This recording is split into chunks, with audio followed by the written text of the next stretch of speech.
and settle in and enjoy the show.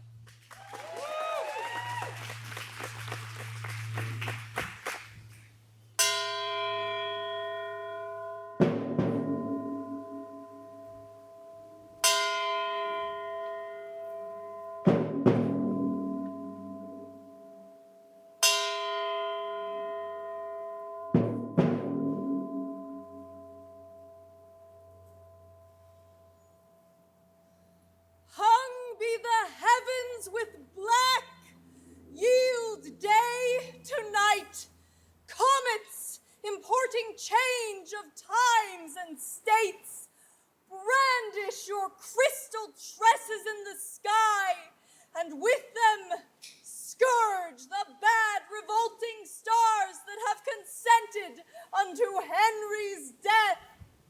King Henry V, too famous to live long, England ne'er lost a king of so much worth. England ne'er had a king until his time. Virtue he had, deserving to command. His brandished sword did blind men with his beams. His arms spread wider than a dragon's wings. His sparkling eye, replete with wrathful fire, more dazzled and drove back his enemy than midday sun, fierce bent upon their faces. What can I say? His deeds exceed all speech. He ne'er lift up his hand, but that he conquered. We mourn in black. Why mourn we not in blood? Henry is dead and never shall revive. Upon a wooden coffin we attend, and death's dishonorable victory we in our stately presence glorify, like captives, bound to a triumphant car. What, shall we curse the planets of mishap that plotted thus our glory's overthrow? Or shall we thank the subtle-witted French, conjurers and sorcerers that by magic verses have contrived his end? He was a king, blessed of the King of Kings. Unto the French, the dreadful judgment day so dreadful shall not be as was his sight. The battles of the Lord of hosts he fought. The church's prayers made him so prosperous. The church, where is it? Had not churchmen prayed, his thread of life had not so soon decayed. None do you like but an effeminate prince, whom like a schoolboy you may overawe. Gloucester whate'er we like thou art protector, and looks to command the prince and realm. Thy wife is proud, she holdeth thee in awe, more than God or religious churchmen may. Name not religion, for thou dost love the flesh, nor throughout the year to church thou goest, except to be to pray against thy foe. Cease these jars, and rest your minds in peace. Instead of gold, we'll offer up our arms, since arms avail not now that Henry's dead. Posterity await for wretched years, when at their mother's moist eyes babes shall suck. Our isle be made to nourish of salt tears, and none but women left to wail the dead. Henry V, thy ghost I invocate. Prosper this realm, keep it from civil broils, combat with adverse planets in the heavens. A far more glorious star thy soul shall make than Julius Caesar or my honorable lords, health to you all. Sad tidings bring I to you out of France, of loss, of slaughter, and discomfiture. Guyenne, Paris, Champagne, Reims, Orléans, Gisors, Poitiers are all quite lost. What sayest thou, man, before dead Henry's course? Speak softly, or the loss of those great towns will make him burst his lead and rise from death. Is Paris lost? Is ruin yielded up? Were Henry recalled to life again, these news would make him once more yield the ghost. How were they lost? What treachery was used? No treachery, but want of men and money. Amongst the soldiers, this is moderate, that here you maintain several factions, and whilst a field should be dispatched and fought, you are disputing of your generals. One would have lingering wars with little cost, another would fly swift but wanteth wings. A third thinks, without expense at all, by guileful fair words, peace may be obtained. Awake, awake, English nobility! Let not sloth dim your honors new begot. Cropped are the flower de luces in your arms. Of England's coat, 1/2 is cut away. Were our tears wanting to this funeral, these tidings would call forth their flowing tides. Me they concern. Regent am I of France. Give me my steeled coat. I'll fight for France. Away with these disgraceful wailing robes.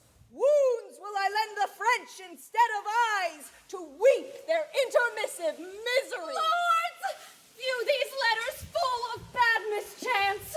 France is revolted from the English quite, except some petty towns of no import. And the Dauphin Charles is crowned King of Rheims. The bastard of Orleans with him is joined. Reignier, Duke of Anjou, doth take his part, and the Duke of Alençon flieth to his side. The Dauphin crowned king? I'll fly to him. Whither shall we fly from this reproach? We will not fly but to our enemies' throats. Bedford, if thou be slack, I'll fight it out. Gloucester, why doubtst thou of my forwardness? An army have I mustered in my thoughts, wherewith already France is overrun. My gracious lords, to add to your laments, wherewith you now bedew King Henry's hearse, I must inform you of a dismal fight betwixt the stout Lord Talbot and the French. What, we're in Talbot overcame? Is it so? Oh no, wherein Lord Talbot was overthrown. The circumstance I'll tell you more at large. The 10th of August last, this dreadful lord, retiring from the siege of Orleans, having full scarce 6,000 in his troop, by 23,000 of the French, was round encompassed and set upon. No leisure he had to enrank his men. He wanted pikes to set before his archers, instead whereof sharp stakes they plucked out of hedges, they pitched in the ground confusedly to keep the horsemen off from breaking in. More than 3 hours the fight continued, where valiant Talbot, above all human thought, enacted wonders with his sword and lance. Hundreds he set to hell, and none durst stand him. Here, there, and everywhere enraged he slew. The French exclaimed the devil was in arms. All the whole army stood agazed on him. His soldiers, spying his undaunted spirit, a Talbot, cried out amain, and rushed into the bowels of the battle. Hence grew the general wreck and massacre. Enclosed were they with their enemies. A base walloon to win the Dauphin's grace thrust Talbot in the back with a spear, whom all the France with the chief assembled strength durst not presume to look once in the face. Is Talbot slain? Then I will slay myself for living idly here in pomp and ease, while such a worthy leader wanting aid unto his dastard foeman is betrayed. Oh, no, he lives, but is took prisoner, and Lord Scales with him, and Lord Hungerford. Most of the rest slaughtered or took likewise. His ransom there is none, but I shall pay. I'll hale the Dauphin headlong from his throne. His crown shall be the ransom of my friend. 10,000 soldiers will I with me take, whose bloody deeds shall make all Europe quake. So had you need, for Orleans is besieged. The English army grows weak and faint. The Earl of Salisbury craveth supply, and hardly keeps his men from mutiny. Since they, so few, watch such a multitude.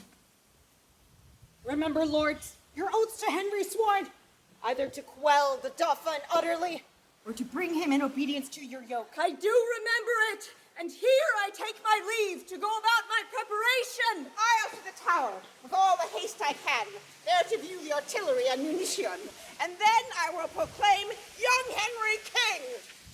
To Eltham will I, where the young king is, therefore his safety will I best devise. Each hath his place and function to attend. I am left out. For me, nothing remains, but long I will not be Jack out of office. The king from Eltham I intend to steal, and to the chiefest stern of public weal. Mars, his true moving, even as in the heavens, so in the earth, to this day is not known. Late did he shine upon the English side. Now we are victors. Upon us he smiles. What towns of any moment but we have? At pleasure here we lie near Orleans, otherwhiles the famished English, like pale ghosts, faintly besiege us 1 hour in a month. They want their porridge and their fat full beeves. Either they must be dieted like mules and have the provenders tied to their mouths, or piteous they will look like drowned mice. Let's raise the siege! Why live we idly here? Talbot is taken, whom we want to fear, remaineth none but mad-brained Salisbury. And he may well in fretting spend his gall, nor men nor money hath he to make war. Sound alarm! We will rush on them! Now for the honor of the forlorn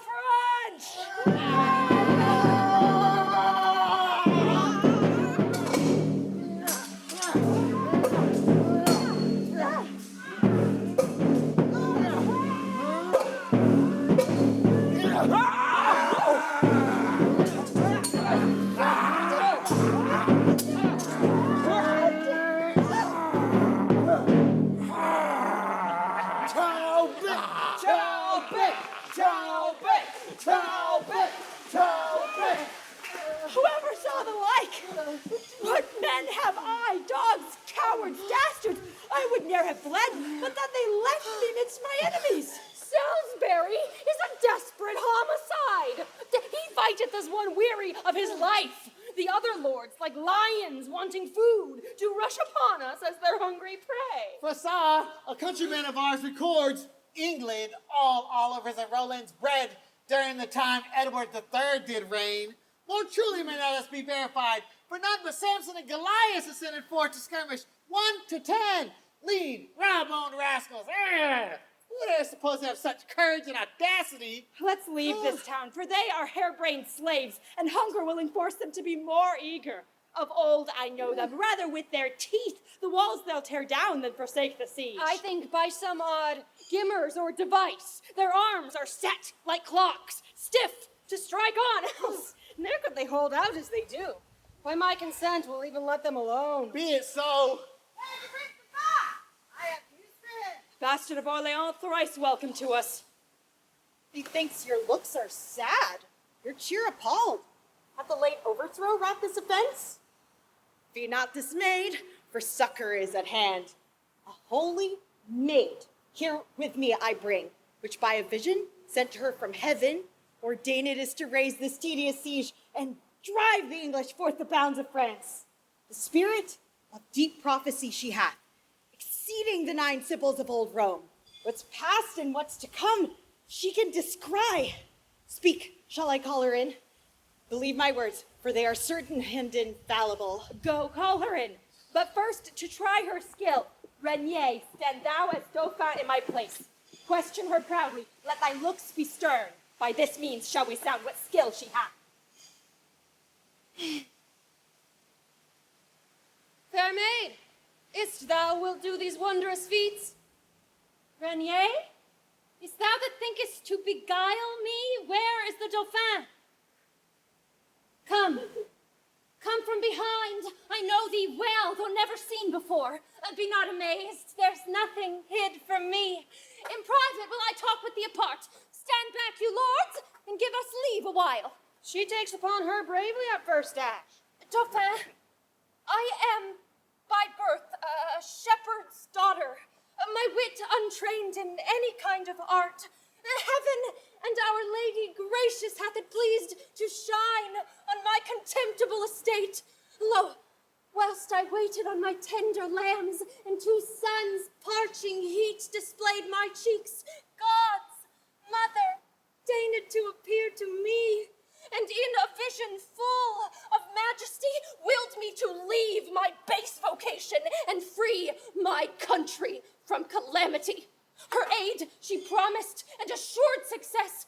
In complete glory she revealed herself, and whereas I was black and swart before, with those clear rays which she infused on me, that beauty am I blessed with which you may see. Ask me what question thou canst possible, and I will answer unpremeditated. My courage try by combat, if thou darest, and thou shalt find that I exceed my sex. Resolve on this. Thou shalt be fortunate if thou receive me for thy warlike mate. Thou hast astonished me with thy high terms. Only this proof I'll of thy valor make. In single combat thou shalt buckle with me, and if thou vanquishest, thy words are true. Otherwise I renounce all confidence. I am prepared! Here is my keen-edged sword, decked with 5 flower-de-luces on each side, the which at Toran at St. Catherine's churchyard, out of a great deal of old iron, I chose forth. Then come, a God's name I fear no woman. And while I live, I'll ne'er fly from a man.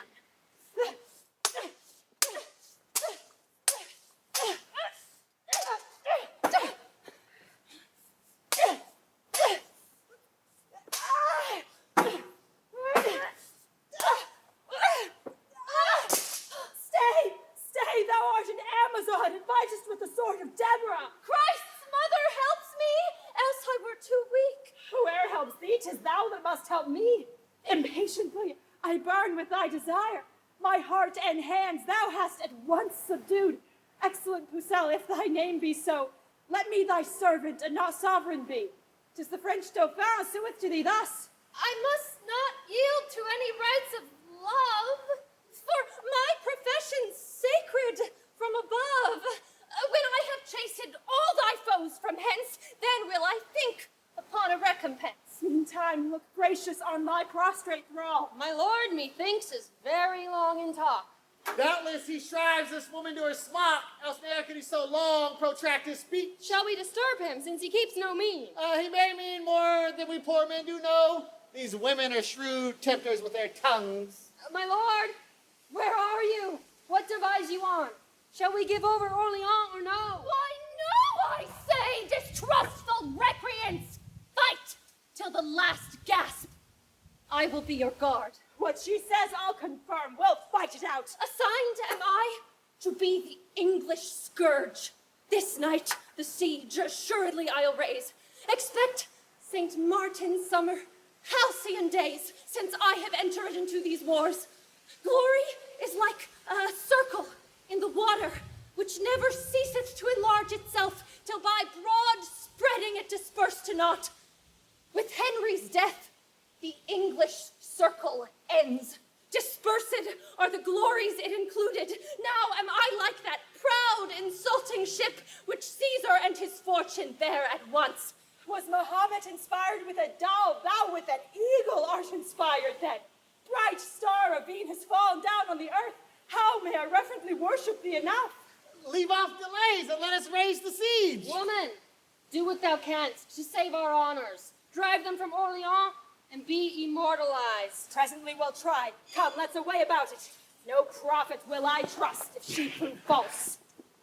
I have come to survey the tower this day.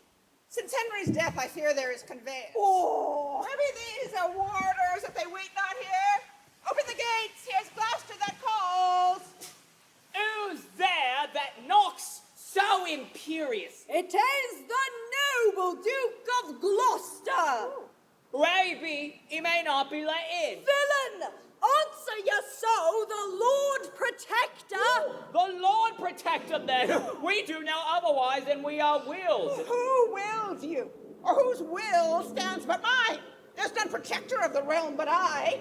Break up the gates, I'll be your warrant I. Shall I be flouted thus by dunghill grooms? What noise is this? What traitors have we here? Lieutenant, is it you whose voice I hear? Open the gates, Gloucester that would enter. Have patience, noble Duke, I may not open. The Cardinal of Winchester forbids. From him I have expressed commandments that thou, nor none of thine, shall be let in. Faint-hearted Woodville, prizest him for me, that arrogant Winchester, the haughty prelate our sovereign ne'er could brook. Thou art no friend to God nor to the king. Open the gates or I'll shut thee out shortly. Open the gates unto the Lord Protector! We'll burst them open! I know, ambitious Humphrey. What means this? Peeled priest, dost thou command me to be shut out? I do, the most usurping predator and not protector of the prince or realm. Stand back, thou manifest conspirator, thou that conspirest to murder our dead lord, thou that gives horrors indulgences to sin. I'll canvass thee in thy broad cardinal's hat, if thou persist in this thy impudence. There stand thou back, I will not budge a foot. This be Damascus. Be thou cursed, Cain, to slay thy brother Abel if thou wilt. I'll not slay thee, but I'll drive thee back. Oh, thy scarlet robes like a child's bearing cloth, all used to carry thee out of this place. Do what thou darest. I beat thee to thy face. Oh, what? Am I dared and feared into my face? Draw men for all this privileged place. Blue coats to tawny coats. Priest, beware thy beard. Out, tawny coats. Hypocrite.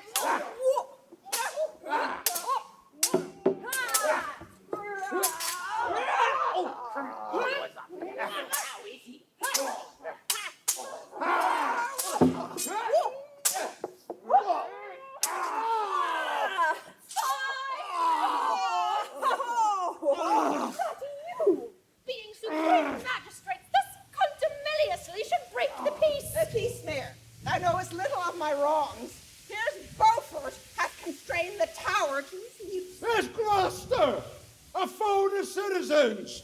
One that still motions war and never peace, or charging your free purses with large fines, that seeks to overthrow religion, because he is protector of the realm, that would have armor here out of the tower, to crown himself king and suppress the prince. I'll not answer thee with words, but blows. God rests for me in this tumultuous strife, but to make open proclamation. Come, officer, as loud as e'er thou canst, cry! All manner of men assembled here in arms this day against God's peace and the king's. We charge and command you in his highness's name not to wear, use, or handle any sword, weapon, or dagger henceforward, upon pain of death.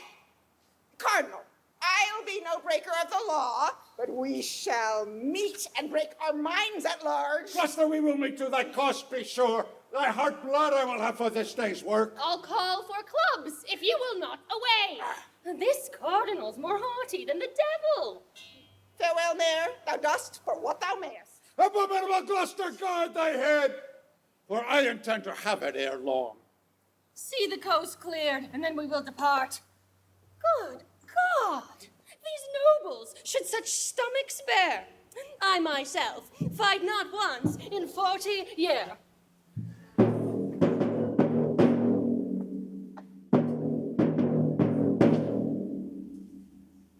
Sara, thou knowest how Orleans is besieged, and how the English have the suburbs won? Father, I know, and oft have shot at them.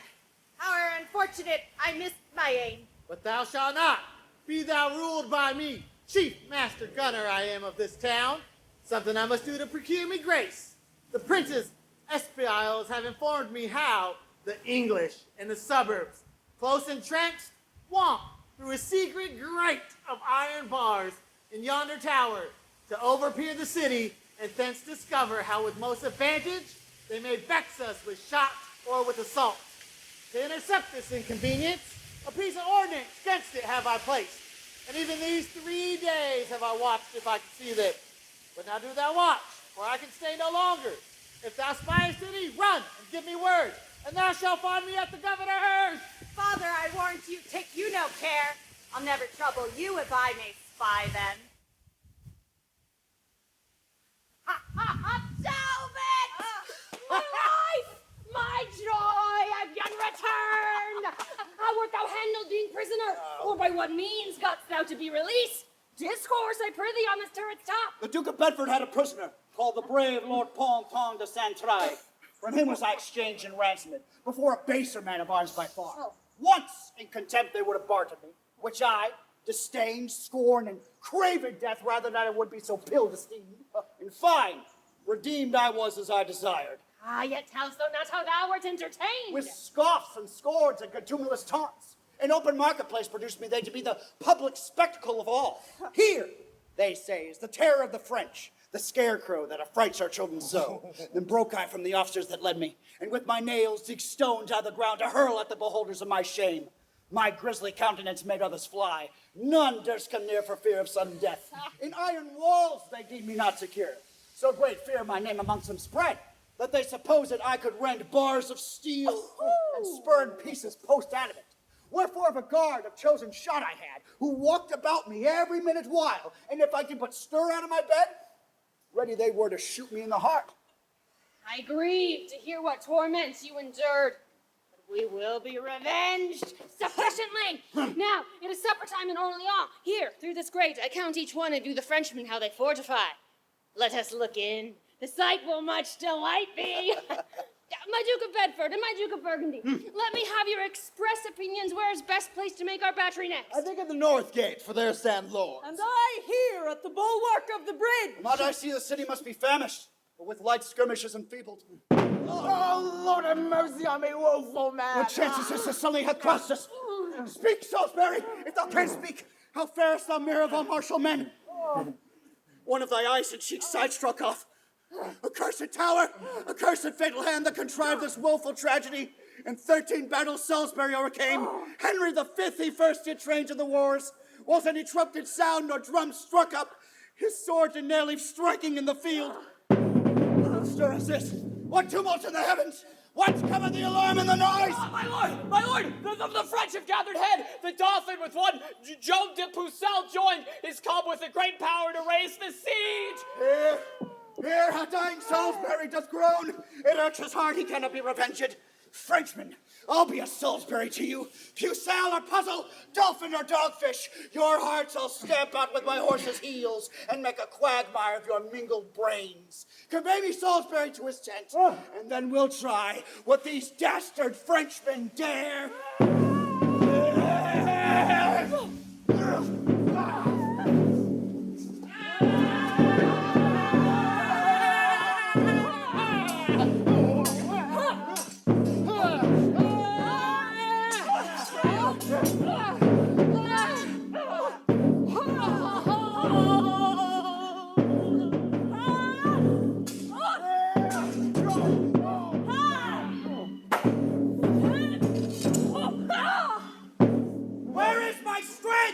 My valor and my force! Our English troops retire, I cannot stay them. A woman, clad in armor, chaseth them. Here she comes. I'll have a bout with thee. Devil or devil's dam, I'll conjure thee. Blood will I draw on thee, thou art a witch, and straightway give thy soul to him thou servest. Come, 'tis only I that must disgrace thee.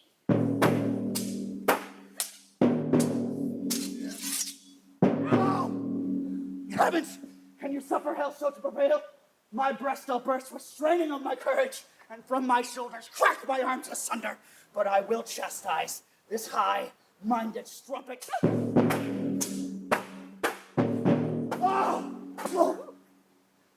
Talbot! Farewell. Thy hour is not yet come. I must go victual Orleans forthwith! Or take me if thou canst. I scorn thy strength. Go cheer up thy hungry, starved men. Help Salisbury to make his testament. This day is ours, as many more shall be. My thoughts are whirling like a potter's wheel. I know not where I am nor what I do. A witch, by fear not force, drives back our troops and conquers as she lists. They called us for our fierceness, English dogs. Now like to whelps we cry running away. Retire into your trenches. You will consent to Salisbury's death, for none would strike a stroke in his revenge. Pucelle has entered into Orleans. Oh, were it were to die with Salisbury, the shame hereof would make me hide my head. Advance our waving colors on the walls. Rescued is Orleans from the English. Thus Joan la Pucelle hath performed her word. France, triumph in thy glorious prophetess. No longer on St. Denis will we cry, but Joan la Pucelle shall be France's saint. Come in and let us banquet royally after this golden day of victory! Victory!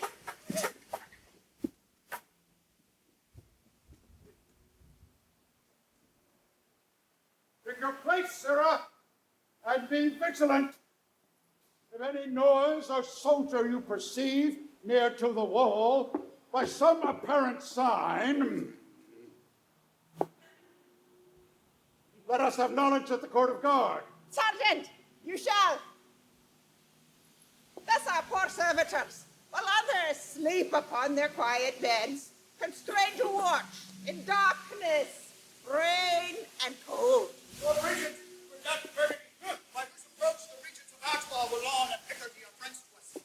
This happy night the Frenchmen are secure, having all day caroused and banqueted.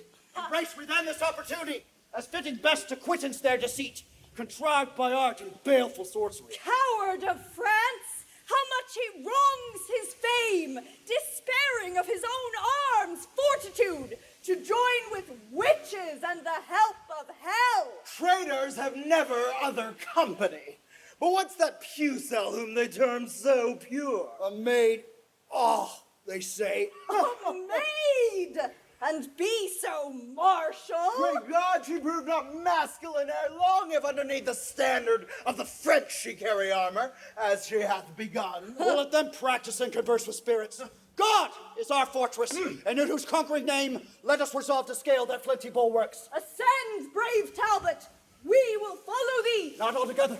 Better far off, I guess, that we do make our entrance in several ways, that if it chance one of us to fail, the other may rise against their force. Agreed.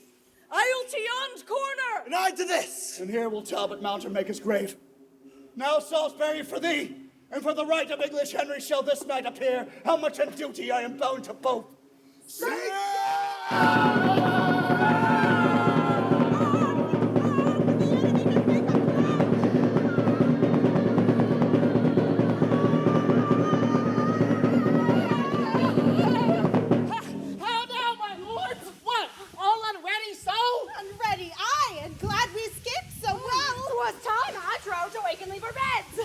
Hearing alarums at our chamber doors. Of all exploits since I first followed arms, ne'er heard I a warlike enterprise more desperate or dangerous than this.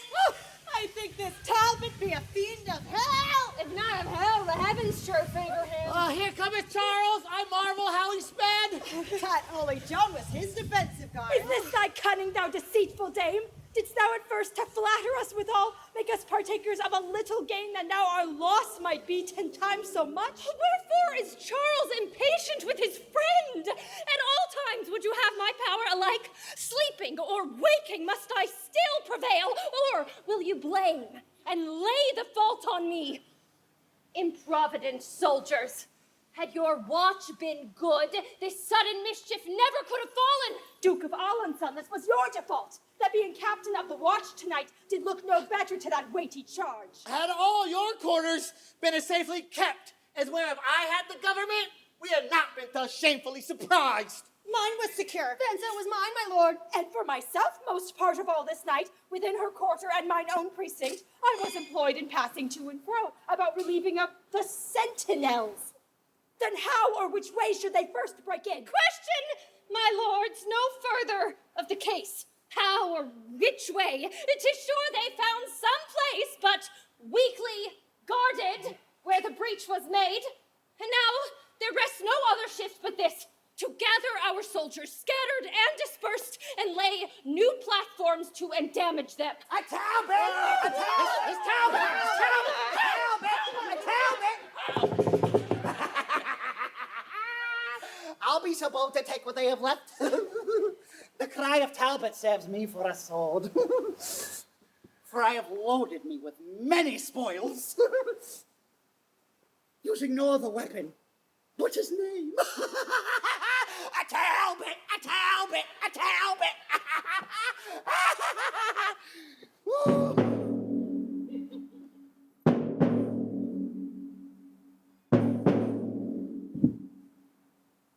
Great lords and gentlemen, what means this silence? Dare no man answer in a case of truth? Within the temple hall. We were too loud. The garden here is more convenient. Then say at once if I maintain the truth, or else was wrangling Somerset in the air. Faith, I have been a truant in the law, and never could fit my will to it. Therefore, fit the law unto my will. Judge you, my lord of Warwick, then, between us. Between two hawks, which flies the higher pitch? Between two dogs, which hath the deeper mouth? Between two blades, which hath the better temper? Between two horses, which doth bear in best? Between two girls, which hath the merriest eye? I may have some shallow spirit of judgment, but in these nice sharp bullets of the law, good faith, I am no wiser than a dog. Tut, tut. Here is a mannerly forbearance. The truth appears so naked on my side that any purblind eye may find it out. And on my side it is so well apparelled, so clear, so shining, and so evident that it will glimmer through a blind man's eye. Since you are tongue-tied and so loath to speak, in dumb significance proclaim your thoughts. Let him that is a true-born gentleman and stands upon the honor of his birth, if he suppose that I have pleaded truth, from off this briar pluck a white rose with me. Let him that is no coward, nor no flatterer, but dare maintain the party of the truth, pluck a red rose from off this thorn with me. I love no colors, and without all color of base, insinuating flattery, I pluck this, white rose, with Plantagenet. I pluck this red rose with young Somerset, and say withal, I think he held the right. Stay, lords and gentlemen, and pluck no more, till you conclude that he upon whose side the fewest roses are cropped from the tree shall yield the other in the right opinion. Good Master Vernon, it is well objected. If I have fewest, I subscribe in silence. And I. Then, for the truth and plainness of the case, I pluck this pale and maiden blossom here, giving my verdict on the white rose side. Prick not your finger as you pluck it off, lest bleeding you do paint the white rose red and fall on my side, so against your will. If I, my lord, for my opinion bleed, opinion shall be surgeon to my hurt, and keep me on the side where still I am. Well, come on, who else? Unless my study and my books be false, the argument you held was wrong in you, in sign whereof I pluck a white rose too. No, Somerset, where is your argument? Here in my scabbard, mediating that shall dye your white rose in a bloody red. Meantime, your cheeks do counterfeit our roses, for pale they look with fear, as witnessing the truth on our side. No, Plantagenet, 'tis not for fear, but anger, that thy cheeks blush for pure shame to counterfeit our roses, and yet thy tongue will not confess thy error. Hath not thy rose a canker, Somerset? Hath not thy rose a thorn, Plantagenet? Aye, sharp and piercing, to maintain his truth, whilst thy consuming canker eats his falsehood. Well, I'll find friends to wear my bleeding roses, who shall maintain what I have said is true, where false Plantagenet dare not be seen. Now by this maiden blossom in my hand, I scorn thee and thy fashion, peevish boy. Turn not thy scorn this way, Plantagenet. Proud pull I will, and scorn both him and thee. I'll turn thee parted to thy throat. Away, good William de la Pole. We grace the yeoman by conversing with him. Now, by God's will, thou wrongest him, Somerset. His grandfather was Lionel, Duke of Clarence, third son to the third Edward, King of England. Spring crestless yeoman from so deep a root? By him that made me, I'll maintain my words on any plot of ground in Christendom. Was not thy father, Richard, Earl of Cambridge, for treason executed in our late king's days? And by his treason standst thou not attainted, corrupted, and exempt from ancient gentry? His trespass yet lives guilty in thy blood. Until thou be restored, thou art a young... My father was attached and not attainted, condemned to die for treason, but not a traitor, and that'll prove on better men than Somerset, or growing time once ripened to my will. For your partaker role, and you yourself, I'll note you in my book of memory, to scourge you for this apprehension. Look to it well, and say you are well warned. Thou shalt find us ready for thee still, and know us by these colors for thy foes, for these, my friends, in spite of thee shall wear. By my soul, this pale and angry rose, as cognizance of my blood-drinking hate, shall I forever in my faction wear, until it wither with me to my grave, or flourish to the height of my degree. Go forward and be choked with thy ambition, and so farewell, until I meet thee next. Have with thee, Pole. Farewell, ambitious Richard. How I am brave that must perforce endure it. This blot that they object against your health shall be wiped out in the next Parliament. Call for the truce of Winchester and Gloucester. And if thou be not then created York, I will not live to be accounted Warwick. Meantime, in signal of my love to thee against proud Somerset and William Pole, will I upon thy party wear this rose. Here I prophesy, this brawl today, grown to this faction in the Temple Garden, shall send between the red rose and the white 1,000 souls to death and deadly night. Good Master Vernon, I am bound to you that you on my behalf would pluck a flower. On your behalf, still will I wear the same. And so will I. Thanks, gentle sir. Come, let us forward to dinner. I dare say this quarrel will drink blood another day.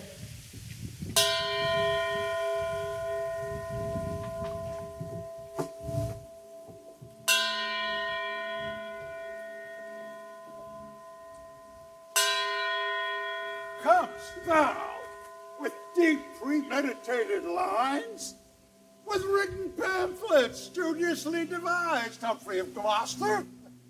If thou canst accuse, or aught intends to lay unto my charge, do it without invention, suddenly, as I with sudden and extemporal speech purpose to answer what thou canst object. Presumptuous priest, this place commands my patience, else thou shouldst find thou hast dishonored me.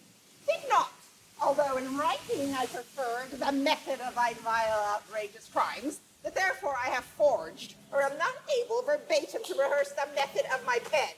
No, prelate, such is thy audacious wickedness, thy lewd, pestiferous, and licentious pranks, as very infants prattle of thy pride. Thou art a most pernicious usurer, forward by nature, enemy to peace, lascivious, wanton more than well becomes a man of thy profession and esteem. As for thy treachery, what's more manifest than that thou lay'st a trap to take my life, both at London Bridge and at the Tower? Besides, I fear me, if thy thoughts were sifted, the king, our sovereign, is not quite exempt from envious malice of thy swelling heart. Gloucester, I do defy thee. Lords, vouchsafe to give me hearing what I shall reply. If I were covetous, ambitious, or perverse, as he will have me, how am I so poor? Or how haps that I seek not to advance nor raise myself, but keep my wonted calling? And for dissension, who prefereth peace more than I do? Except I be provoked. No, my good lords, it is not that offends. It is not that hath incensed the truth. It is because no one should sway but he. No one but he should be about the king. And that engenders thunder in his breast and makes him roar these accusations forth. But he shall know I am as good. As good, thou bastard of my grandfather. I loathly serve. What are you, I pray, but one imperious in another's throne? Am I not protector, saucy priest? And am not I a prelate of the church? I, as an outlaw in a castle keeps and useth it to patronage his theft. Unreverend Gloucester. Oh, thou art reverent touching thy spiritual function, not thy life. Rome shall remedy this. Oh, well, Rome thither then. My lord, it were your duty to forbear. I see the bishop be not overborne. Methinks my lord should be religious and know the office that belongs to such. Methinks his lordship should be humbler. It fitteth not a prelate so to plead. Yes, when his holy state is touched so near. State holy or unhallowed, what of that? Is his grace not protector to the king? Plantagenet, I see, must hold his tongue, lest it be said, speak, Sara, when you should. Must your bold verdict enter talk with lords? else would I have a fling at Winchester.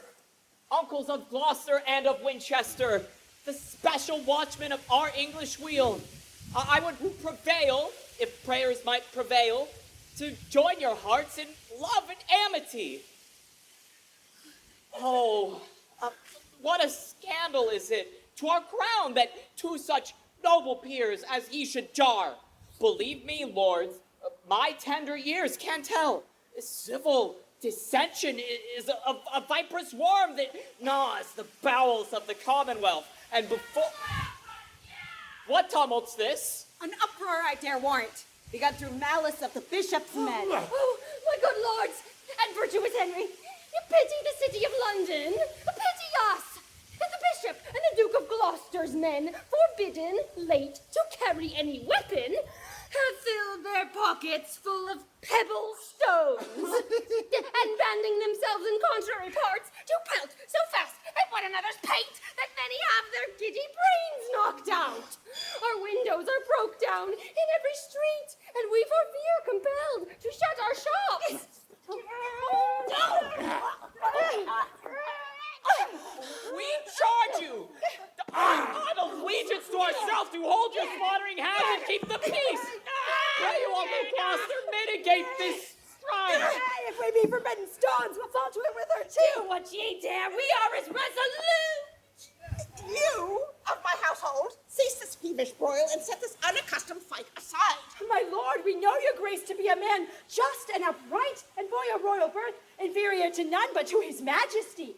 And ere that we will suffer such a prince, so kind a father of the commonweal, to be disgraced by an inkhorn mate, we and our wives and children all will fight and have our bodies slaughtered by thy foes. Stay, I say. And if you love me, as you say you do, let me persuade you to forbear a while. Oh, how this discord doth afflict my soul. Can you, my lord of Winchester, behold my sighs and tears and will not once relent? Who should be pitiful, if you be not, or who should study to prefer a peace, if holy churchmen take delight in broils? Yield, my lord protector. Yield, Winchester, except you meet through obstinate repulse to slay your sovereign and destroy the realm. You see what mischief and what murder too hath been enacted through your enmity. Be at peace, except ye thirst for blood. He shall submit, or I will never yield. Compassion on the king compels me yield. Oh. Though I should see his heart out ere the priest should ever get that privilege of me. Behold, my lord of Winchester, the duke hath banished moody, discontented fury, as by his smoothed brows it doth appear. Why look you still so stern and tragical? Here, Winchester, I offer thee my hand. Fie, Uncle Beaufort! I have heard you preach that malice was a great and grievous sin, and will you not maintain the thing you preach, but prove a chief offender in the same? Sweet king, the bishop hath a kindly heard. For shame, my lord of Winchester, relent! What? Shall a child instruct you what to do? Well, Duke of Gloucester, I will yield to thee. Love for thy love, and hand for hand I give. Aye, but I fear me with a hollow heart. See here, my friends and loving countrymen, this token serveth as a flag of truce between ourselves and all our followers. So help me God, as I dissemble not. So help me God, as I intended not. Oh, loving uncle, kind Duke of Gloucester, how joyful are we made by this contract. Away, my masters, trouble us no more, but join in friendship, as your lords have done. Content, I'll to the surgeons. And I will see what physic the tavern will afford. Accept this scroll, most gracious sovereign, which in the right of Richard Plantagenet we do exhibit to your majesty. Well urged, my lord of Warwick, and sweet prince, if your grace examine every circumstance, you have great reason to do Richard right, especially for those occasions of Eltham Place I told your majesty. And those occasions, uncle, were of force. Therefore, my loving lords, our pleasure is that Richard be restored to his blood. Let Richard be restored to his blood, so shall his father's wrongs be recompensed. As will the rest, so willeth Winchester. If Richard will be true, not that alone, but all the whole inheritance I give that doth belong unto the house of York, from whence you spring by lineal descent. Thy humble servant vows obedience and humble service to the point of death. Stoop then and set your knee against my foot. And in regarding of that duty done, I gird thee with the valiant sword of York. Rise, Richard, like a true Plantagenet, and rise, created, princely Duke of York. And so thrive, Richard, as thy foes may fall. And as my duty springs, so perish they that grudge one thought against your majesty. Welcome, High Prince, the mighty Duke of York. Perish, base prince, ignoble Duke of York. And now it best avail your majesty to cross the seas and to be crowned in France. The presence of a king engenders love amongst his subjects and his loyal friends, as it disanimates his enemies. On Gloucester says the word, King Henry goes, for friendly counsel cuts off many foes. Your ships already are in readiness. Aye, we may march in England or in France, not seeing what is likely to ensue. This late dissension grown betwixt the peers burns under the feigned ashes of forged love, and will at last break out into a flame, as festered members rot, but by degree, till flesh and bones and sinews fall away. So will this base and envious discord breed. Now, I fear that fatal prophecy, which in the time of Henry named the Fifth, was in the mouth of every sucking babe, that Henry born at Monmouth should win all, and Henry born at Windsor lose all. Just so plain that Warwick doth wish his days may finish ere that hapless time.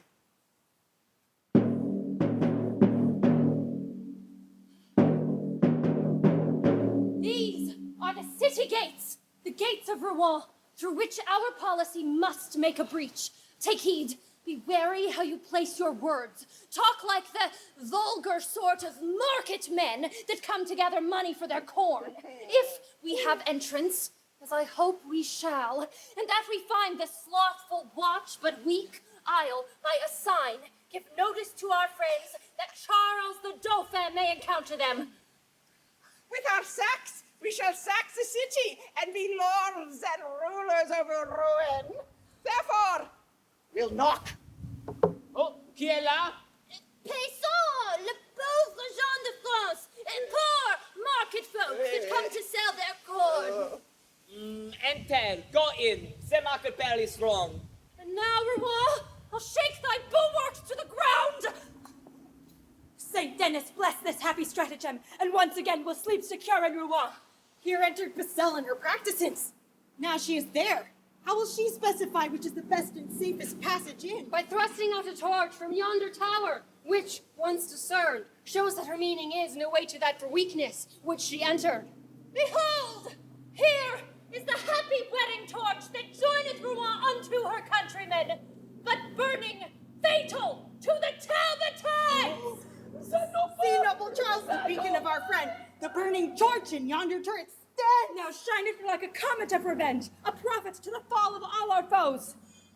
Defer no time, delays have dangerous ends. Enter and cry, the Dauphin! Presently, and then do execution on the watch.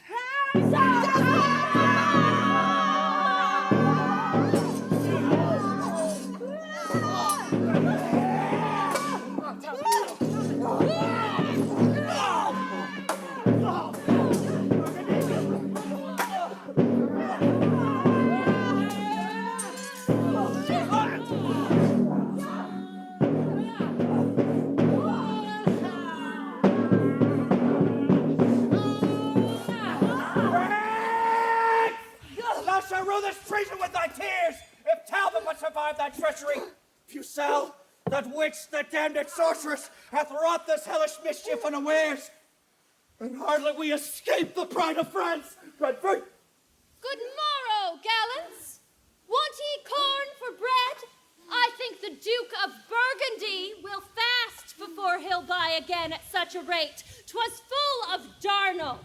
Do you like the taste? Scoffon, vile fiend, and shameless courtesan, I trust ere long to choke thee with thine own and make thee curse the harvest of that corn. Your grace may starve, perhaps, before that time. Oh, let no words but deeds revenge this treason. What will you do, good Sara? Break a lance and run a tilt at death within a chair. Foul fiend of France and hag of all despot, encompassed with thy lustful paramours, becomes of thee to taunt his valiant age, and twit with cowardice a man half dead? Damsel, I'll have a bout with thee again, or else let Talbot perish with the shame. Are ye so hot, sir? Yet, Pucelle, hold thy peace. If Talbot do but thunder, rain will follow. Godspeed the Parliament. Who shall be the speaker? Dare you come forth and meet us in the field? Belike your lordship takes us then for fools, to try if that our own be ours or no. I speak not to that railing Hecate, but to thee, Alençon, and to the rest. Will ye like soldiers come and fight it out? Senor! No! Signor hanged. Base muleteers of France. Like peasant footboys, they do keep to the walls, and dare not take up arms like gentlemen. Away, captains. Let's get us from the walls, for Talbot means no goodness by his looks. Goodbye, my lord. We came but to tell you that we are here. And there will we be too where it belong, or else reproach be Talbot's greatest fame. Thou, Burgundy, by honor thy house, pricked on by public wrong sustained in France, either to get the town again or die. My vows are equal partners with thy vows. Now no more adieus, brave Burgundy, but gather we our forces out of hand, and set upon our boasting enemy!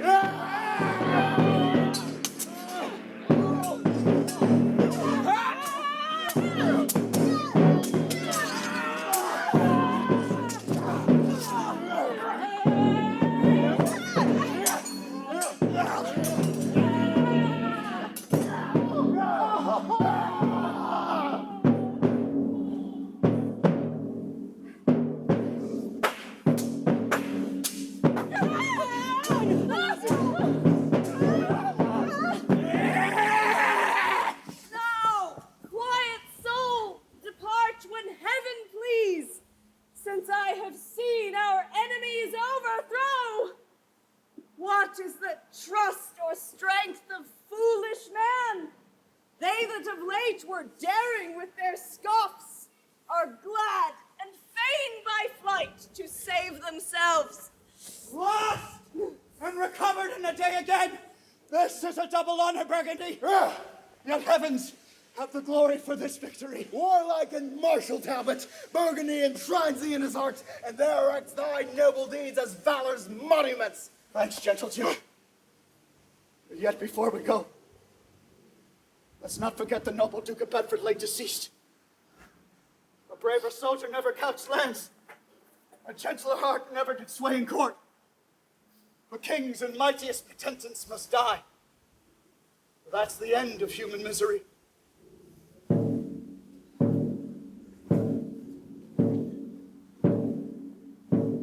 Dismay not, princes, at this accident, nor grieve that Rowan is so recovered.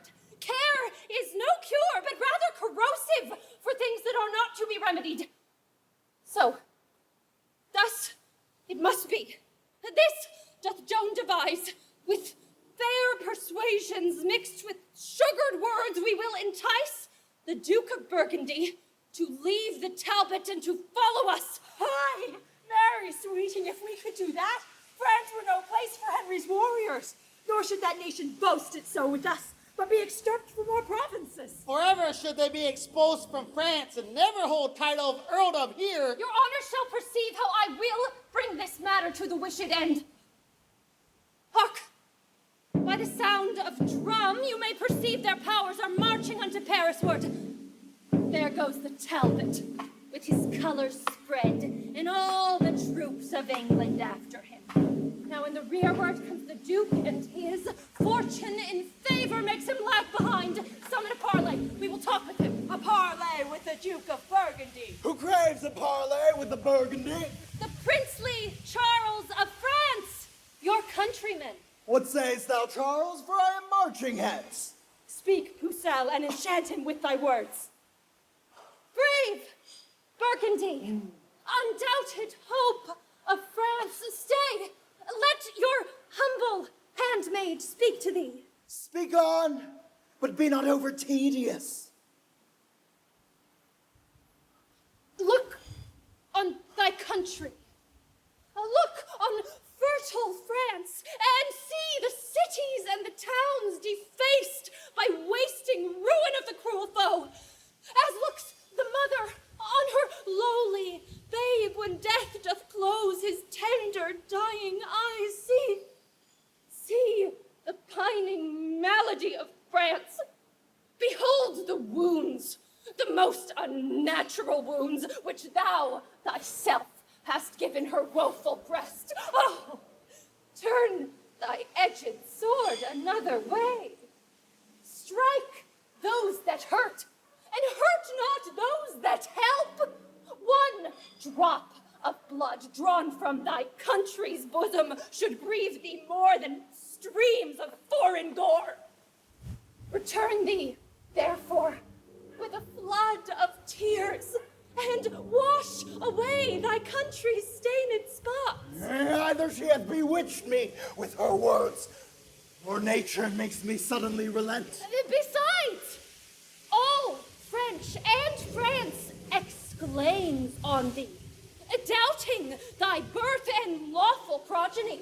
Who joinst thou with, but with a lordly nation that will not trust thee, but for profit's sake?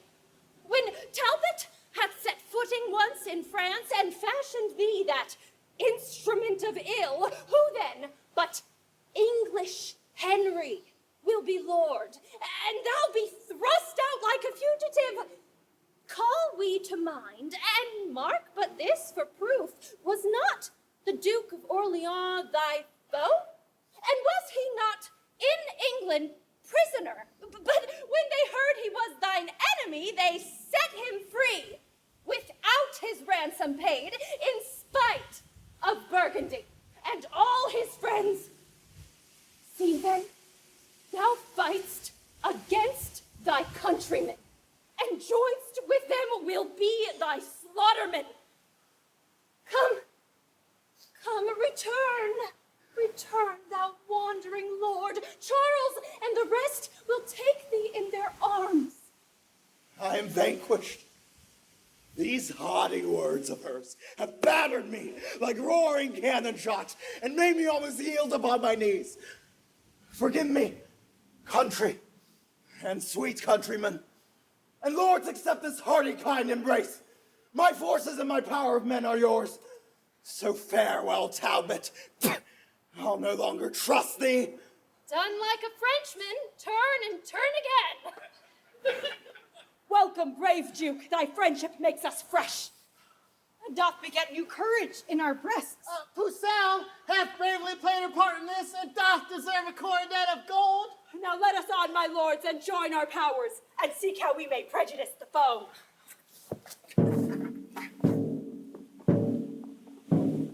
My gracious prince and honorable peers, hearing of your arrival in this realm, I have a while given truce unto my wars, to do my duty to my sovereign, in sign whereof this arm, which hath proclaimed to your obedience 50 fortresses, 12 cities, and 7 walled towns of strength, besides 500 prisoners of esteem, lets fall his sword before your highness's feet, and with submissive loyalty of heart ascribes the glory of his conquest got, first to my God, and next unto your grace. Is this the Lord Talbot, Uncle Gloucester, that hath so long been resident in France? It is, so please your majesty, my liege. Welcome, brave captain and victorious lord. When I was young, as yet I am not old, I do remember how my father said, a stouter champion never handled sword.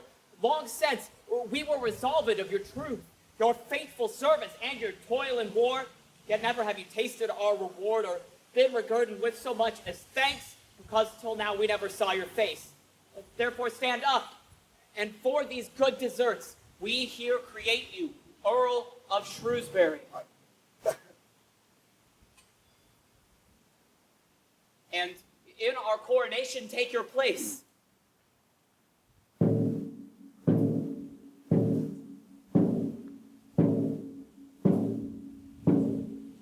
Now, sir, to you, that were so hot at sea, disgracing of these colors that I wear in honor of my noble lord of York.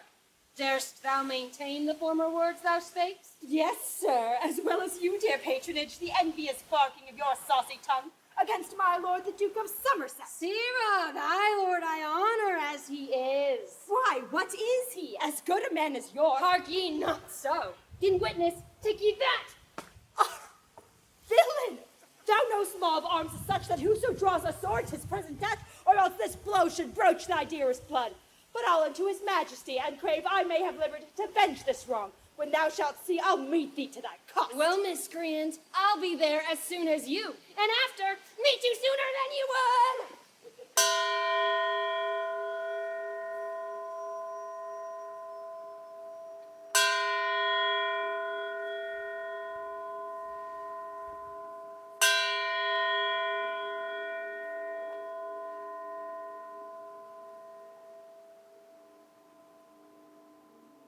Lord Bishop, set the crown upon his head.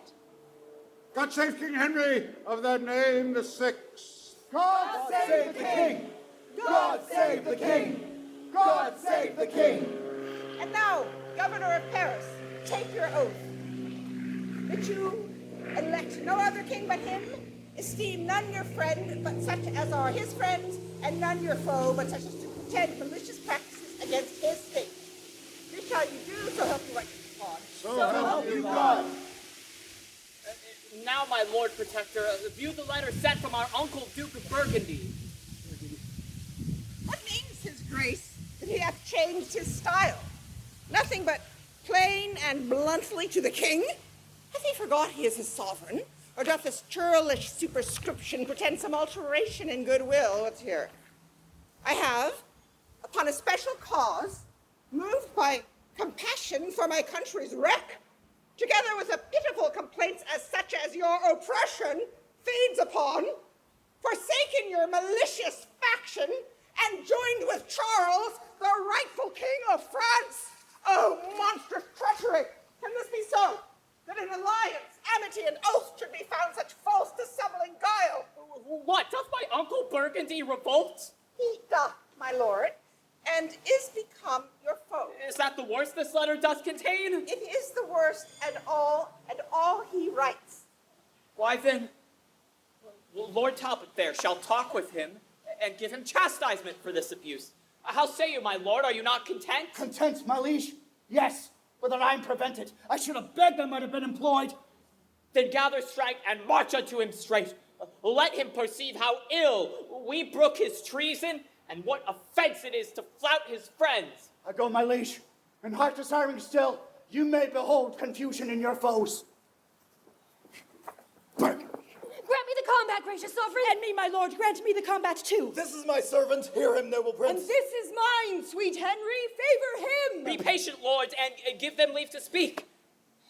Say, gentlemen, what makes you thus exclaim? And wherefore crave you combat, or with who? With him, my lord, for he hath done me wrong. And I with him, for he hath done me wrong. What is that wrong whereof you both complain? First tell me, and then I'll answer you. Crossing the sea from England into France, this fellow here with envious carping tongue upbraided me about the rose I wear, saying the sanguine color of the leaves did represent my master's blushing cheeks, when stubbornly he did repugn the truth about a certain question in the law, argued betwixt the Duke of York and him, with other vile and ignominious terms. In confutation of which rude reproach, and in defense of my lord's worthiness, I crave the benefit of law of arms. And that is my petition, noble lord, for though he seem with forged quaint conceit to set a gloss upon his bold intent, yet know, my lord, I was provoked by him, and he first took exception at this badge, pronouncing that the paleness of this flower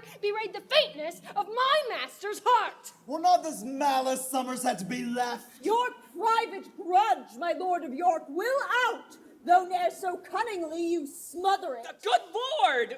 What madness rules in the minds of brain-sick men when for so slight and frivolous a cause such factious emulations shall arise? Good cousins both of York and Somerset, quiet yourselves, I pray, and be at peace. Let this dissension first be tried by fight, and then your highness shall command a peace. The quarrel toucheth none but us alone. Betwixt ourselves, let us decide it then. There is my pledge. Accept it, Somerset. Nay, let it rest where it began at first. Confirm it so, mine honorable lord. Confirm it so. Confounded be your strife, and perish ye with your audacious prate. Presumptuous vassals, are you not ashamed with this immodest, clamorous outrage to trouble and disturb the king and us? As for you, my lords, methinks you do not well to take occasion from their mouths to raise a mutiny between yourselves. Let me persuade you, take a better course. Grieves his highness. Could my lords be friends? Come hither, you that would be combatants. Henceforth we charge you, as you love our favor, quite to forget this quarrel and its cause. And you, my lords, remember where we are in France, amongst a fickle, wavering nation. If they perceive dissension in our looks, and that within ourselves we disagree, how will their grudging stomachs be provoked to willful disobedience and rebel? Besides, what infamy will there arise when foreign princes shall be certified that for a toy, a thing of no regard, King Henry's peers and chief nobility destroyed themselves and lost the realm of France? Oh, think upon the conquest of my father, my tender years. Let us not forgo that for a trifle what was bought with blood. Let me be umpire in this doubtful strife. I see no reason, if I should wear this rose, that anyone should therefore be suspicious. I'm more inclined to Somerset than York. Both are my kinsmen. I love them both. As well they may upbraid me with my crown, because forsooth the King of Scots is crowned. But your discretions better can persuade than I am able to instruct or teach. And therefore, as we hither came in peace, so let us still continue peace and love. A cousin of York, we institute your grace to be our regent in these parts of France. And good my lord of Somerset, unite your troops of horsemen with his bands of foot. And like true subjects, sons of your progenitors, go cheerfully together and digest your angry choler on your enemies. Ourself, my lord protector, and the rest, after some respite, will return to Calais, from thence to England, where I hope ere long to be presented by your victories with Charles Alençon at that traitorous rout. My lord of York, the king, prettily methought, did play the orator. And so he did. But yet I like it not in that he wears the badge of Somerset. Tush, that was but his fancy. Blame him not. Sweet king, I dare presume, he meant no harm. And if I wist he did. But let it rest. Other affairs must now be managed. Well didst thou, Richard, to suppress thy voice, for had the passions of thy heart burst out, I fear we should have seen deciphered there more rancorous spite, more furious raging broils, than yet can be imagined or supposed.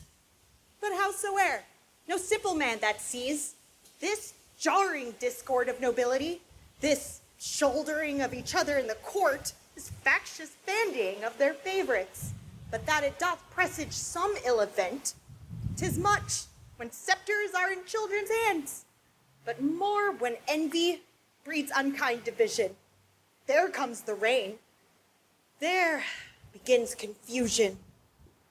Go to the gates and look out, trumpeter. Summon their general up to the wall. English John Talbot, general, calls you forward. Servant in arms of Harry, King of England and Lesley Wood. Open your gates. Be humble to us. Call my sovereign yours, and do him homage as obedient subjects, and know what dwell me in my bloody power. But if you frown upon this troubled peace, you tempt the fury of my cruel attendants. Leave then, quivering steel, and flanking fire, who in a moment, even with the earth, shall lay your stately and air-branded towers, if you forsake the offer of their love. Thou ominous and fearful owl of death, nation's terror and their bloody scourge. The period of thy tyranny approacheth.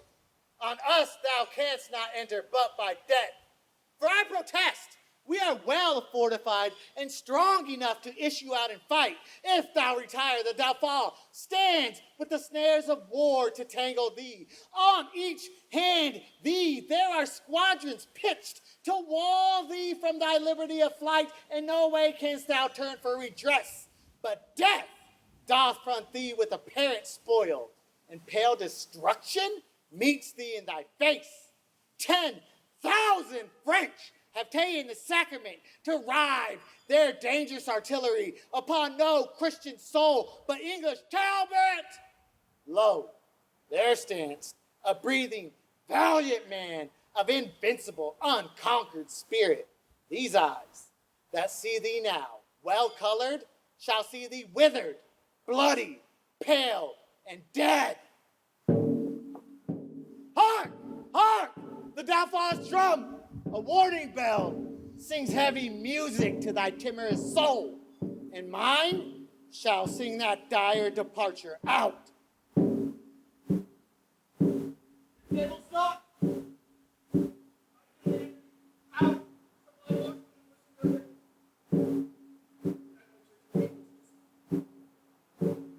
Warwick Park, without a head. A little herd of England's timorous deer.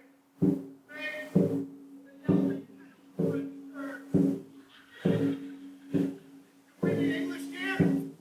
England in blood. God rest the life of all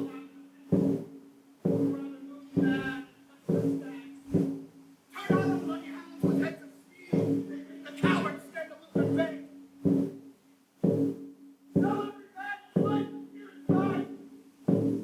They shall find dear of us, my friends. God and St. George, Talbot and England's right, prosper our colors in this dangerous fight!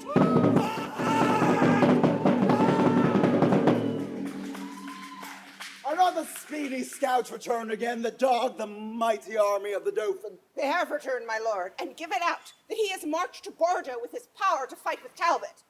As he marched along, by your espials was discovered 2 mightier troops than that the Dauphin led, which joined with him and made them march to Bordeaux. A plague upon that villain Somerset, that thus delays my promised supply of horsemen that were levied for the siege. Renowned Talbot doth expect my aid, and I am louted by a traitor villain, and cannot help the noble Chevalier. God comfort him in this necessity. If he miscarry, farewell wars and France. The princely leader of our English strength, never so needful on the earth of France, spurred to the rescue of the noble Talbot, who now is girdled with a waist of iron and hemmed about with grim destruction. To Bordeaux, warlike Duke, to Bordeaux, York, as farewell Talbot, France, and England's honor. Oh God, that Somerset, who in proud heart that stopped my cornets, were in Talbot's place. So should we save a valiant gentleman by forfeiting a traitor and a coward. Mad ire and wrathful fury makes me weep, that thus we die while Remus traitors sleep. Oh, send some succor to the distressed lord. He dies, we lose, I break my warlike word. We mourn, France smiles, we lose, they daily get, all long of this vile traitor, Somerset. And God take mercy on brave Talbot's soul, and on his son, young John, who 2 hours since I met in travel toward his warlike father. This 7 years hath not Talbot seen his son, and now they meet when both their lives are done. Alas, what joy shall noble Talbot have to bid his young son welcome to his grave? Away! Vexation almost stops my breath. That sundered friends greet in the hour of death. Lucy, farewell. No more my fortune can, but curse the cause. I cannot aid the man. Maine, Blois, Poitiers, and Tours are worn away. Long all of Somerset and his delay.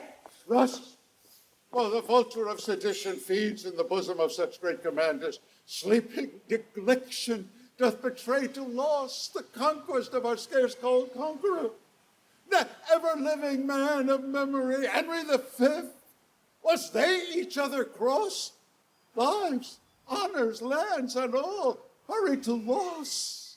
It is too late! I cannot send them now! This expedition was by York and Talbot too rashly plotted. All our general force might with a sally of the very town be buckled with. The overdaring Talbot hath sullied all his gloss of former honor by this unheedful, desperate, wild adventure. York set him on to fight and die in shame, that Talbot dead, great York might bear the name. Here is Sir William Lucy, who with me set from our arm-matched forces forth for aid. How now, Sir William, whither were you sent? Whither, my lord?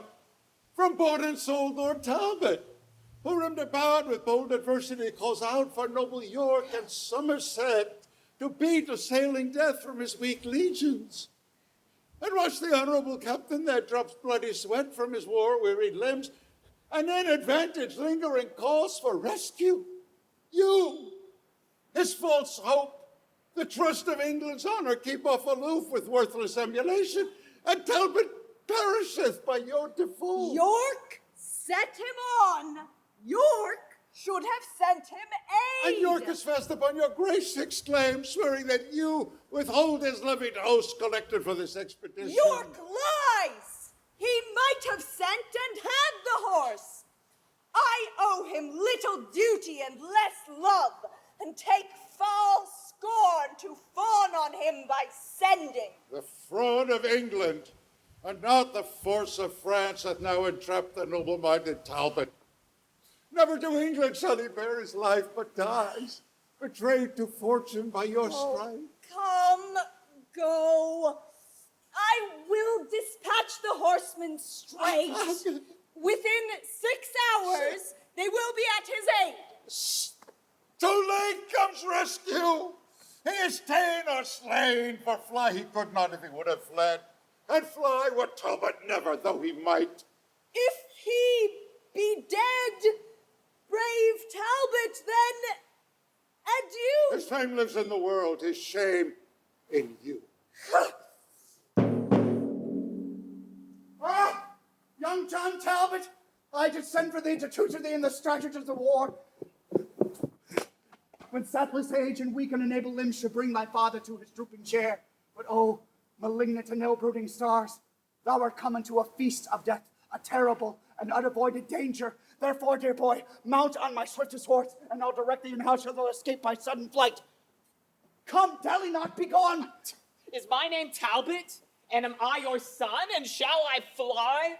Oh, if you love my mother, dishonor not her honorable name to make a bastard and a slave of me. The world will say he is not Talbot's blood that basely fled where noble Talbot stood. Fly, to avenge my death if I be slain. And he that flies so will ne'er return again. If we both stay, we are both assured to die. Then let me stay, and father, do you fly. Your loss is great, so your regard should be. My worth unknown, no loss is known in me. You fled for vantage, everyone will swear, but if I bow, they'll say it was for fear.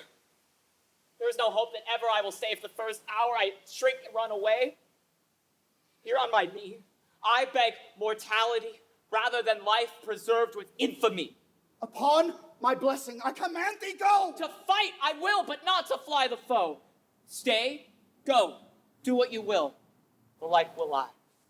For live I will not, if my father die. Here I take my leave, fair son, born to eclipse my life this afternoon. Say charge in victory!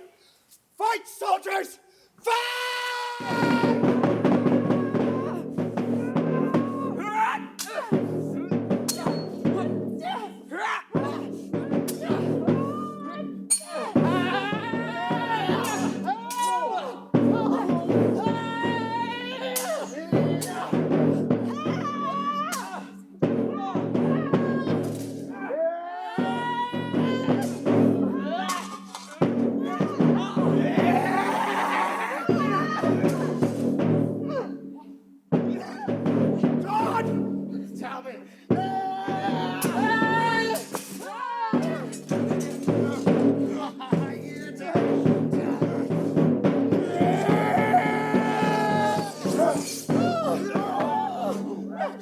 father's care. Are not thou weary, John? How dost thou fare? Will thou not leave the battle boy and fly? Now thou art sealed the son of chivalry. In thee thy mother dies, our household name, my death's revenge, thy youth and England's fame. All these and more we hazard by thy stay. All these are saved if thou wilt fly away. The sword of Orleans hath not made me smart. Before young Talbot from old Talbot die, the coward horse that bears me fail and die. Surely by all the glory you have won, and if I fly, I am not Talbot's son. Then talk no more on flight. It is no boot. If son to Talbot, die at Talbot's foot. And follow thou thy desperate sire of Crete. My Icarus, thy life to me is sweet. If thou wilt fight, fight by thy father's side, and commendable proved, let's die in pride.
God? Or where is young Talbot? Where is valiant Joan? Oh, Icarus. Oh. My blossom and his pride. Oh. I went to death, which laughs us here to scorn. Anon from thy insulting tyranny, coupled with the bonds of perpetuity, two Talbots winged it through the liver sky, and thy despot shall escape mortality. Who thou, whose wounds become our favored death, speak to thy father, ere thou yield thy breath. Brave death by speaking whether he will or no. Imagine him a Frenchman, and my foe.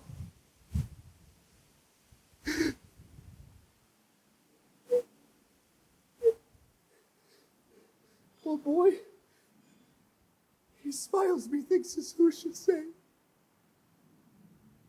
had death been French, and death had died to tarry.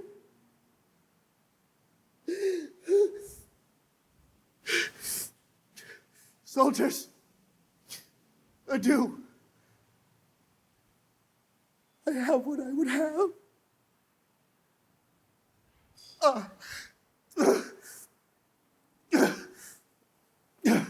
And now, my old arms, our young John Talbot's grave.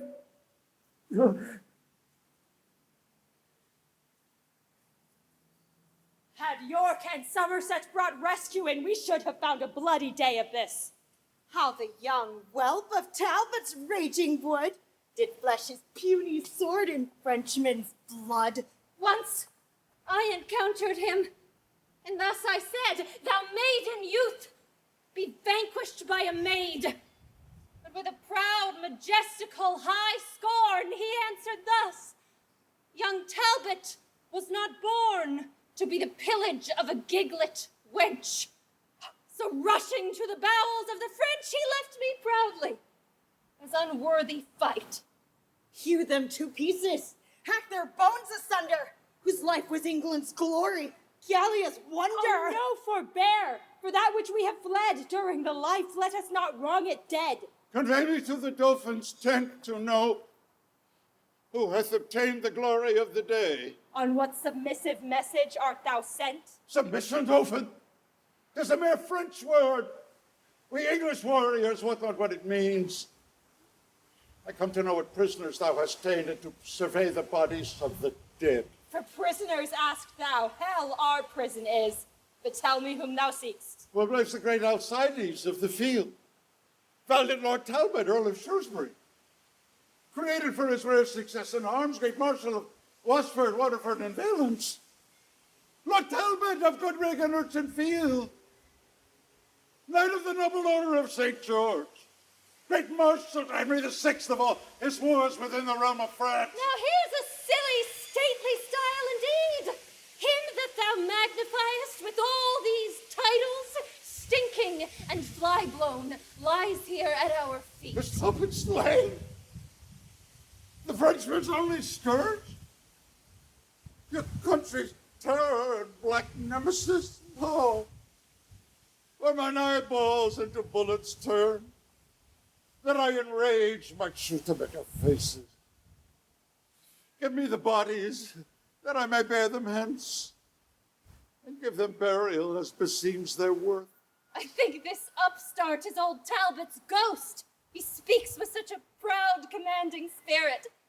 For God's sake, let him have them. To keep them here, they would but stink and putrefy the air.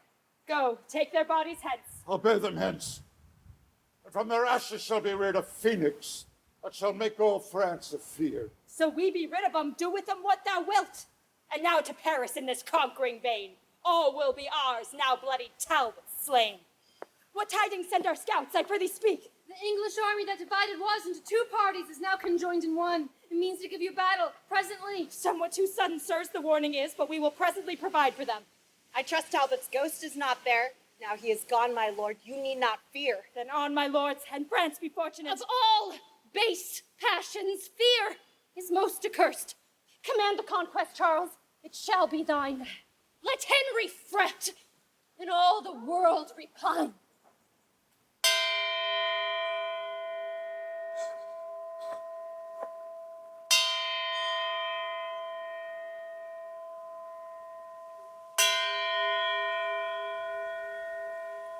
Damsel of France, I think I have you fast. A goodly prize, fit for the devil's grace.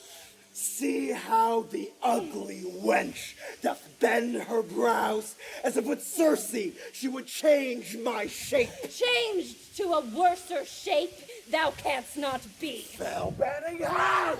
Enchantress, hold thy tongue! I prithee, give me leave to curse a while. Curse, miscreant, when thou comes to the stake!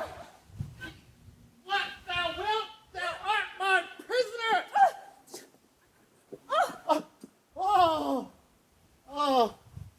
Fairest beauty, do not fear nor fly, for I will touch thee but with reverent hands.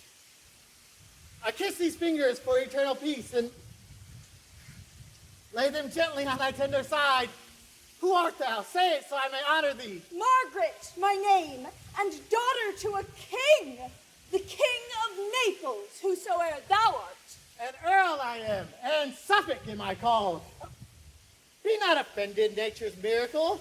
Thou art allotted to be tamed by me. Yet, if this servile usage once offend, go and be free again as Suffolk's friend. Oh, stay! I have no power to let her pass. My hand would free her, yet my heart says no. Fain would I woo her, yet I dare not speak. Wilt thou be daunted at a woman's sight? Aye, beauty's princely majesty is such, confounds the tongue and makes the senses rough. Say, Earl of Suffolk, if thy name be so, What ransom must I pay before I pass? For I perceive I am your prisoner. How canst thou tell she will deny thy suit before thou make a trial of her love? Why speakst thou not? What ransom must I pay? She's beautiful, therefore to be wooed. She's a woman, therefore to be won. Wilt thou accept of ransom? Yea or no? Fond man, remember that thou hast a wife. Then how can Margaret be thy paramour? Sweet madam, I have a secret to reveal. Gentle princess, would you suppose your bondage happy to be made a queen?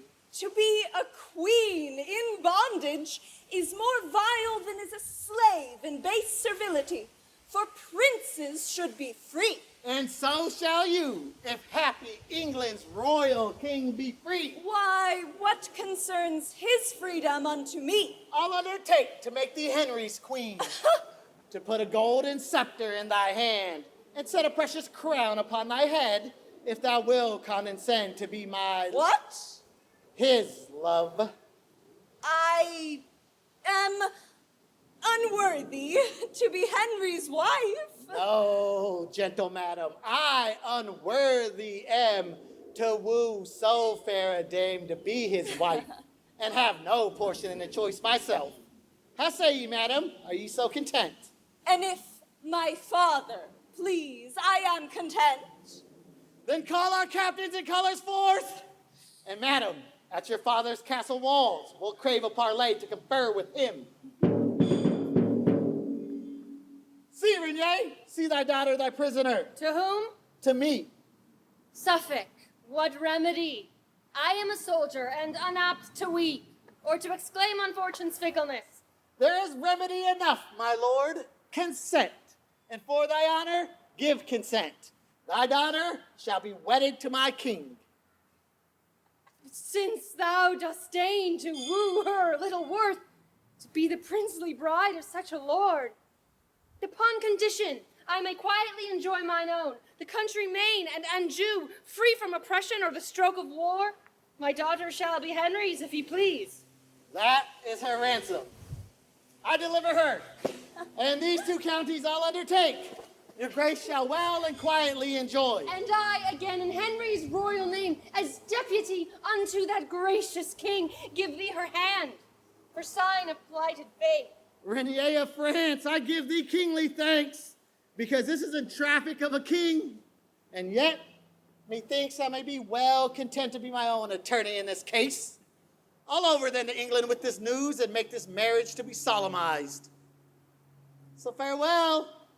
Reignier, set this diamond safe in golden palaces as it becomes. I do embrace thee, as I would embrace the Christian Prince King Henry were he here. Farewell, my lord. Good wishes, praise, and prayers shall Suffolk ever have of Margaret. Farewell, sweet madam, but hark you, Margaret. No princely commendations to my king. Such commendations as become a maid, a virgin, and his servant say to him. Words sweetly placed and modestly directed. But madam, I must trouble you again. No loving token to his majesty. Yes, my good lord, a pure, unspotted heart, never yet taint with love, I send the king. And this withal. That for thyself. I would not so presume to send such peevish tokens to a king. Oh, would thou for myself? But Suffolk, stay. Thou mayest not wander in that labyrinth. There minotaurs and ugly treasons lurk. Solicit Henry on her wondrous praise. Bethink thee on her virtues that surmount and natural graces that extinguish art. Repeat their semblance often on the seas, that, when comes to kneel at Henry's feet, thou mayest bereave him of his wits with wonder. Bring forth the sorceress condemned to burn. First, let me tell you who you have condemned. Not me, begotten of a shepherd swain, but issued from the progeny of kings, virtuous and holy, chosen from above by inspiration of celestial grace to work exceeding miracles on earth. I never had to do with wicked spirits. But you, that are polluted with your lusts, stained with And severe covenants, as little shall the Frenchman gain thereby. Since, my lords of England, it is thus agreed that peaceful truce shall be proclaimed in France, we come to be informed by yourselves what the conditions of that league must be. Speak, Winchester, for boiling choler chokes the hollowed passage of my poisoned voice by sight of these our baleful enemies. Charles and the rest, it is enacted thus, that in regard King Henry gives consent from mere compassion and from lenity to ease your country of distressful war and suffer you to breathe in fruitful peace, thou shalt become true liegeman to his crown. And Charles, upon condition thou shalt swear to pay him tribute and submit thyself, thou shalt be placed as viceroy under him, and still enjoy thy regal dignity. Must he then be a shadow of himself? Adorn his temples with a coronet, and yet in substance and privilege keep the authority of a private man? This poor offer is absurd and reasonless. 'Tis known already that I am possessed with more than half the Gallian territories, and therein reverence for their lawful king. Shall I, for lucre of the rest unvanquished, detract so much from that prerogative as to be called but viceroy of the whole? No, Lord Ambassador, I'll rather keep that which I have than coveting for more be cast from possibility of all. Insulting Charles! Either accept the title thou usurps, of benefits proceeding from our king, and not of any challenge of desert, or we will plague thee with incessant wars. My lord, you do not well in obstinacy to cavil in the course of this contract. If once it be neglected, 10 to 1 we will not find like opportunity. To say the truth, it is your policy to save your subjects from such slaughters and ruthless massacres that are daily seen and are proceeding in hostility. Therefore, keep this compact of a truce, and yet break it as your pleasure serves. What sayest thou, Charles? Shall our conditions stand? It shall. Only reserved you claim no interest in any of our towns of garrison. Then swear allegiance to his majesty, as thou art knight, never to disobey, thou nor thy nobles, to the crown of England. We swear. So now dismiss your army as ye please. Hang up your ensign, let your drums be still, for here we entertain a solemn peace.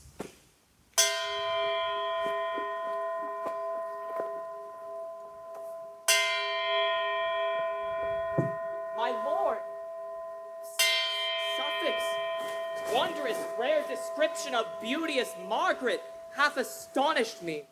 Her virtues, graced with external gifts, do breed love-settled passions in my heart, and like as rigor of tempestuous gust provokes the mightiest hulk against the tide, so am I driven by breath of her renown, either to suffer shipwreck or arrive where I might have fruition of her love. Tush, my good lord!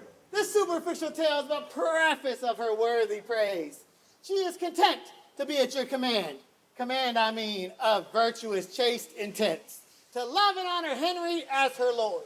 And otherwise would Henry ne'er presume. Therefore, my lord protector, give consent that Margaret may be England's royal queen. So should I give consent to flatter sin?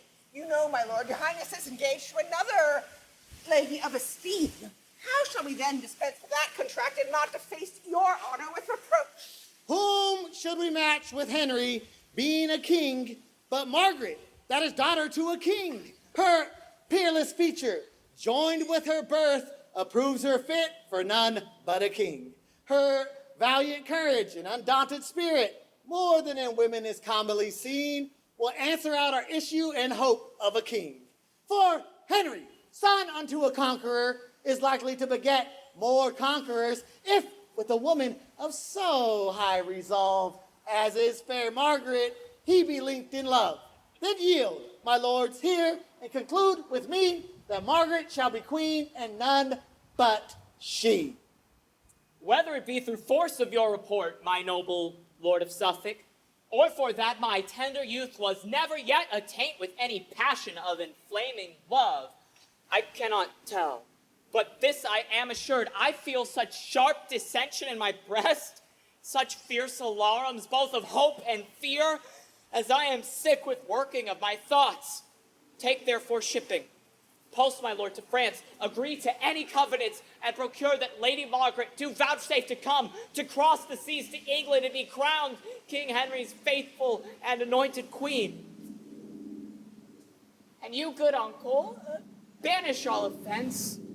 If you do censure me by what you were, not what you are, I know it will excuse this sudden execution of my will. And so conduct me where, from company, I may revolve and ruminate my grief. Aye, grief I fear me, both at first and last. Thus Suffolk hath prevailed, and thus he goes, as once the youthful Paris did to Greece, with hopes to find the like event in love, but prosper better than the Trojan did. Margaret shall now be queen and rule the king, but I will rule both her, the king, and realm.